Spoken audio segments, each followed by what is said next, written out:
All right, welcome back. I'm just going to hide myself so you can see the notes a little bit better. All right, so now we're actually going to talk about the photoreceptors. So these are exactly the receptors that are going to be picking up on the wavelengths of light and allowing us to see. Okay, so basically rods are called rods because their photopigment contains an outer segment that is basically rod-shaped. Cones are named for their shape as well. So basically they're, cone-shaped. Right. The outer parts that have these shapes are constantly being replenished as parts of the tip slough off. So basically rods are going to be active under low light conditions, and then cones are the ones that are providing us with our color vision. Okay? So we'll talk a little bit more about that in a second. So one of the things that I mentioned to you over and over again, however, was this back part of the retina that our cornea and our lens were trying to focus everything on. Well, there's that specific area is called that central fovea or fovea centralis. Okay, that is going to be this area highly concentrated with cones, and since these cones are the ones responsible for the sharpness of our vision, it's not surprising then that we're trying to focus those light rays in the area that is predominantly occupied by cones, if not entirely occupied by cones, right? It's the area of our sharpest vision.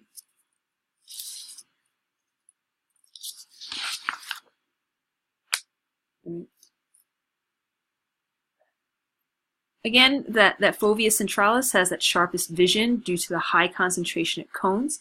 So again, that lens and the cornea are attempting to focus light onto that spot. One of the reasons why you move your eyes when you're reading is to make sure that the words are falling on that fovea centralis, right? Really important. This other part here, right down here talking about the rods, since rods are increasing in their density toward the periphery, you get up to 120 million rods, you can see things better in low light if you do not look straight at them. Weird, right? If you're looking straight at them, it would send that light rays onto the fovea, not the rods, right? So anyway, so you'd see things better in low light if you don't look straight at them. Also, since rods are particularly good at detecting movement, it's one of the reasons why you're good at detecting movement out of the corner of your eye. So that's one of the reasons why, you particularly pick up on those kinds of cues. You're not being crazy. Something did actually move. Or maybe you're being crazy. I don't know. One of them two. Okay. All right, so let's just take a quick look at this image. So we're looking at the back of the eye, and so here we have this layer of blood vessels, ganglion cells, these horizontal bipolar amacrine cells, and then rods, cones, and then we'll actually get to the choroid. So light, as you look at this yellow line, so light is actually coming from this direction going back in, all right? And then information is basically going to go from here back this way. So hopefully that makes sense. Light is coming in from the bottom part of this image, going to the top, and here are our rods and cones. And then basically that information is going to come back down this way, and then to the back of the eye, to the brain. Okay.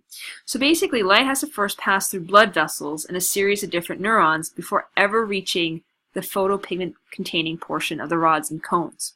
Okay.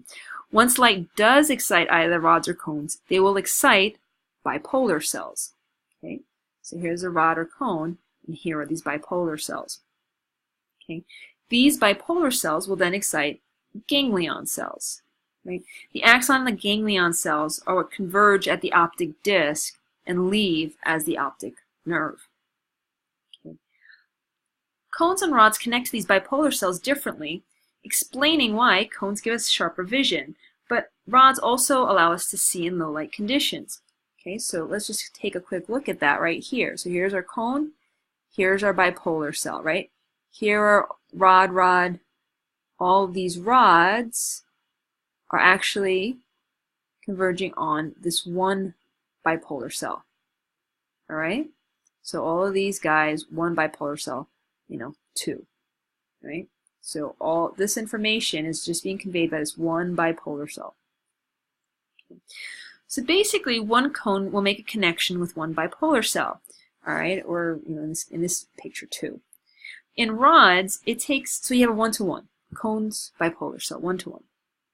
In rods, something like 600 rod cells connect to one bipolar cell, right? Remember way back when we discussed spatial summation? If that single cone doesn't get enough stimulus, it won't fire. And then neither will the bipolar cell, and then neither will that ganglion cell, and so the brain will never get that information. The chances that enough rods out of 600 will receive enough of a signal to fire is much higher. They will, in return, cause the bipolar cell to transmit that signal to the ganglion cell and ultimately to the visual areas of the brain. So you can see under low light. But here's the kicker, right? Those 600 rods take up a lot more room, right? 600 takes up a lot more room than one. Kind of think of like a very large pixel on a screen or something. So the end result is that our vision is not as sharp under low light conditions.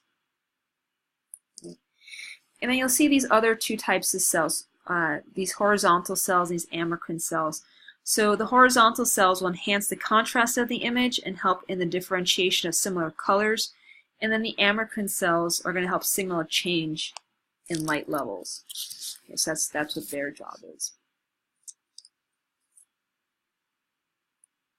All right. So again, here are rods. They're rod-shaped. You have about 120 million of them distributed along the periphery. A lot less cones. Again, densely packed in that fovea centralis. That fovea centralis is part of something called the macula lutea. And again, that fovea centralis is going to be the area of sharpest vision, sharpest visual acuity. Okay. So I want to talk to you a little bit about exactly how these photopigments work. Okay.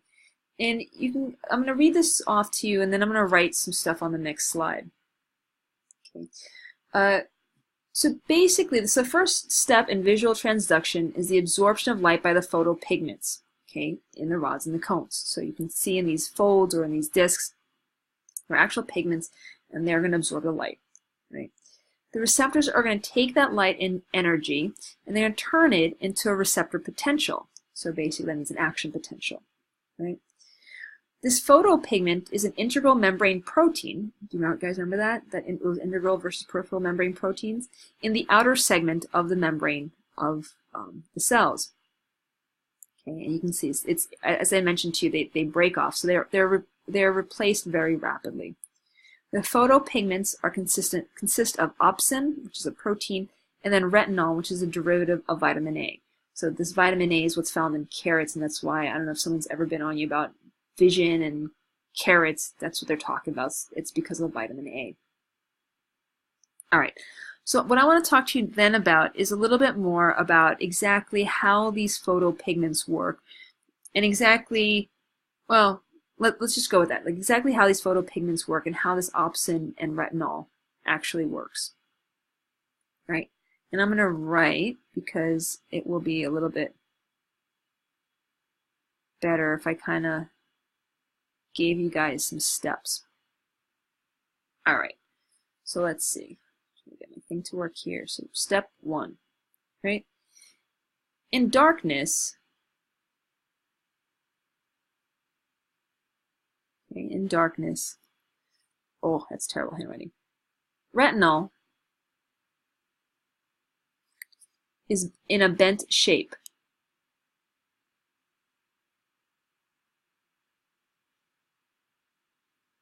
Okay, literally. It kind of has like that kind of shape. It's bent.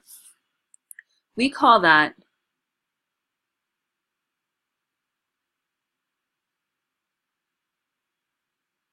cis-retinol. Okay. What happens is, step 2, is that retinol, or that cis-retinol, I should say, cis-retinol absorbs a photon.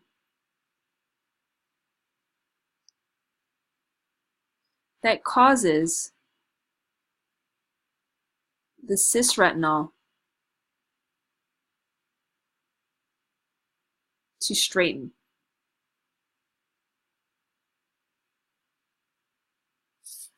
We then call that transretinol.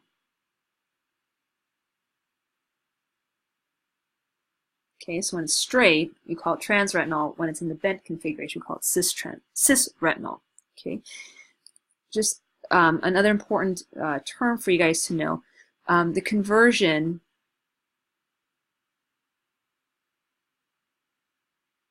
from cis to trans retinol is known as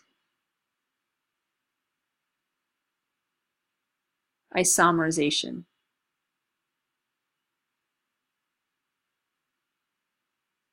Okay, isomerization. Okay. Basically, what ends up happening is once it goes from that cisretinol to that transretinol state, you end up having, so step 4 is a long signaling cascade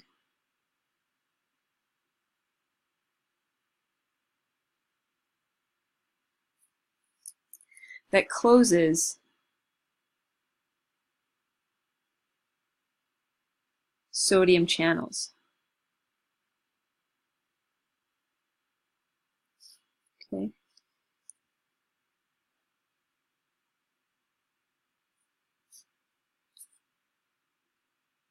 By closing these sodium channels,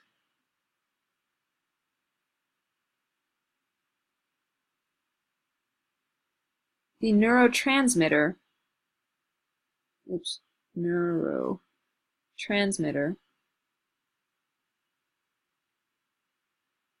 is no longer released.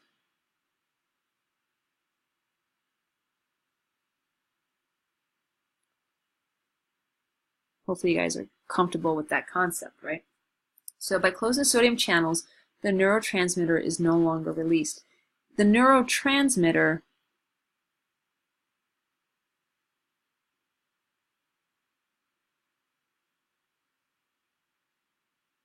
that was released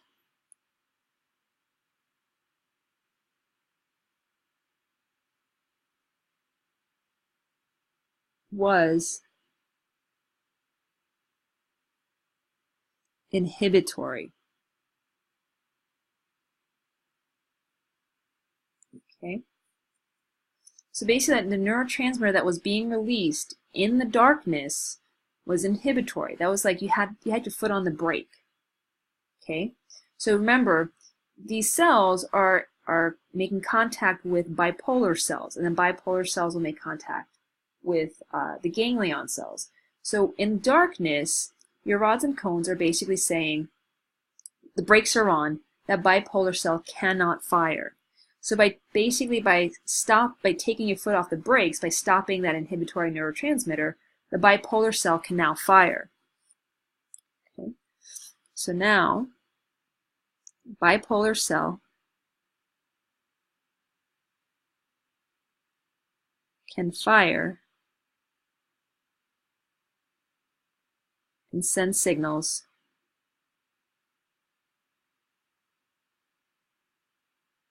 to the brain.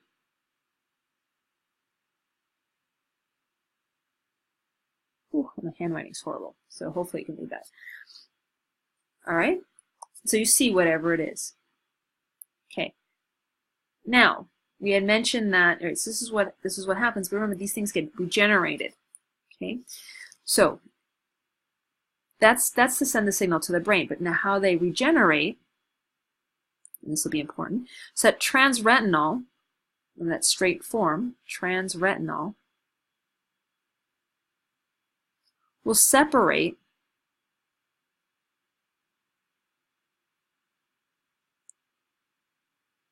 from opsin.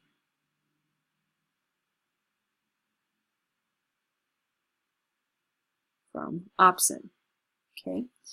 So remember, photopigments were opsin and retinol. Okay. So when it separates from the opsin, basically it's going to look colorless. The photopigment will look colorless. That's why we call this bleaching. We'll say that the photopigments have been bleached. There's a lot of lag between my writing. Sorry about that. I'm trying to make this as neat as possible. Okay. Then you have something called an enzyme called retinol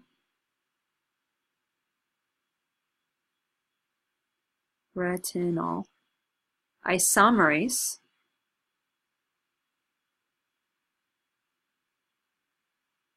It's an S, isomerase.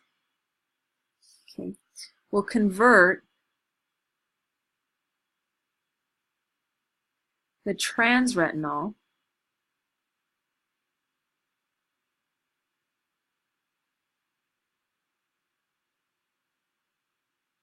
back to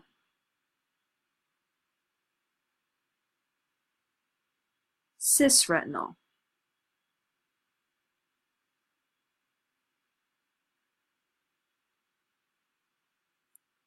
Cisretinol. Okay. And then that cisretinol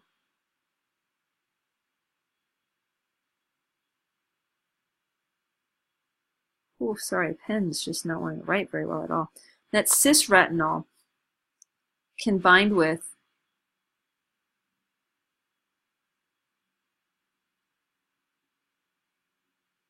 opsin,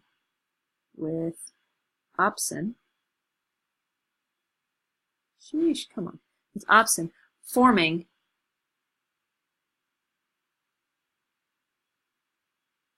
a functional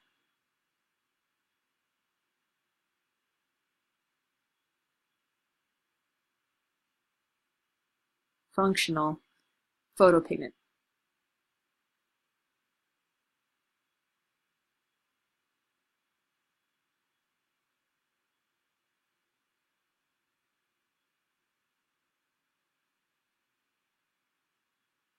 Okay. So hopefully that makes sense. In darkness, retinol is in a bent shape. We call it cisretinol. It absorbs a photon, so light comes in. It causes the cisretinol to straighten. That straightened form is called transretinol. That conversion from cis to trans is known as isomerization. So we say the cisretinol absorbs a photon and is isomerized. There's a long signaling cascade. Eventually, these sodium channels are closed. That prevents an inhibitory neurotransmitter from being released, which basically takes the foot off the brakes so that the bipolar cells can then fire and send signals to the brain so you see whatever it is that's there. That transretinol will separate from the opsin. It looks colorless, so we call that it's in the bleached state. And then this enzyme called retinol isomerase will convert that transretinol back to cis. The cis can bind back to the opsin, forming a functional photopigment so that you can then see again.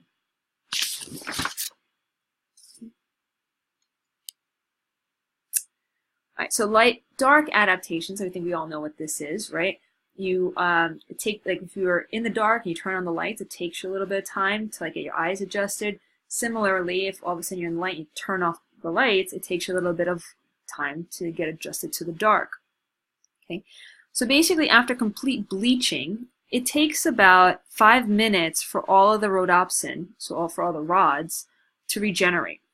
Okay, so right when you turn off the lights, it takes you about 5 minutes to see in the dark. That's because it takes about 5 minutes for half of those rods to regenerate. It takes it takes the same number of cones, about half the cones. Well, I guess there's fewer cones, but it takes about half the cones about 90 seconds to regenerate. Okay. So basically, as light increases, more photopigment is bleached. And basically, while some are bleached, some are being regenerated. However, during daylight, normal daylight light levels, rhodopsin can't keep up with the bleaching. So pretty much during daylight, all of our rods are maximally bleached. That's why when you shut off the lights, you're kind of blind because the rods aren't working. They've been bleached. Okay. And then the cones, they regenerate quickly enough that some of them are in that cis form, that functional form, even in bright light. I mean, obviously, if it's too bright, you can't see, but for the most part. This also explains why when you're sleeping or you've been in the dark and someone just throws on all the lights, it's actually painful. That's because all of these photopigments have regenerated.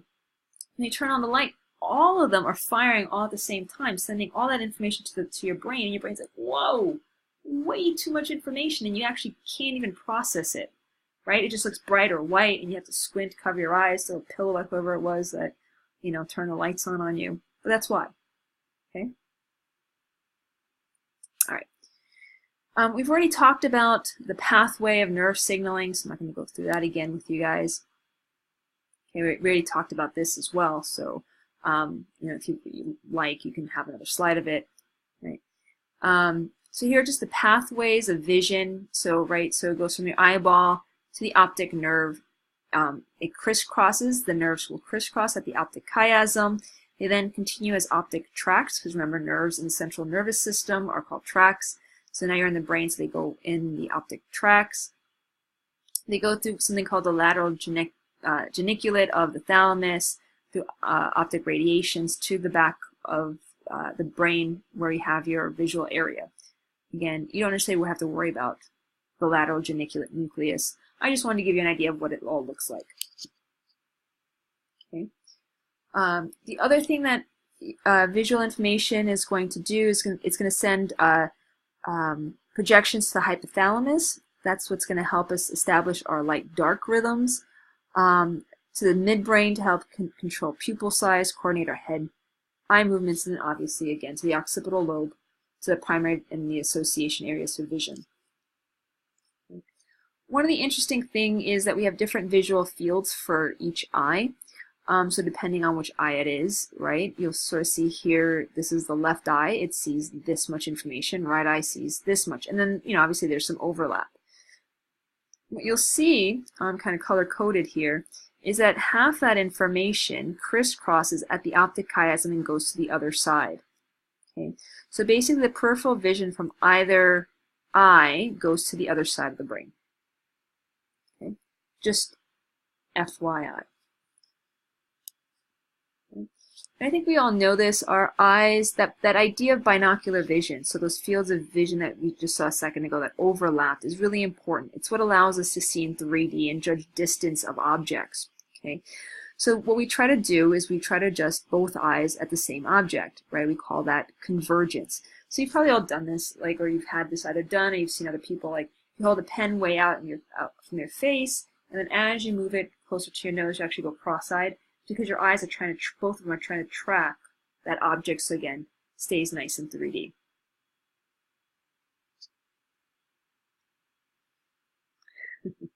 Hopefully that made sense to you guys. If you have any questions, please let me know. If you have any trouble reading my handwriting, I know it's kind of hard. My computer's actually filling up right now with memory, so it's having a hard time picking up on my handwriting. Anyway, if you have any questions, always feel free to email me.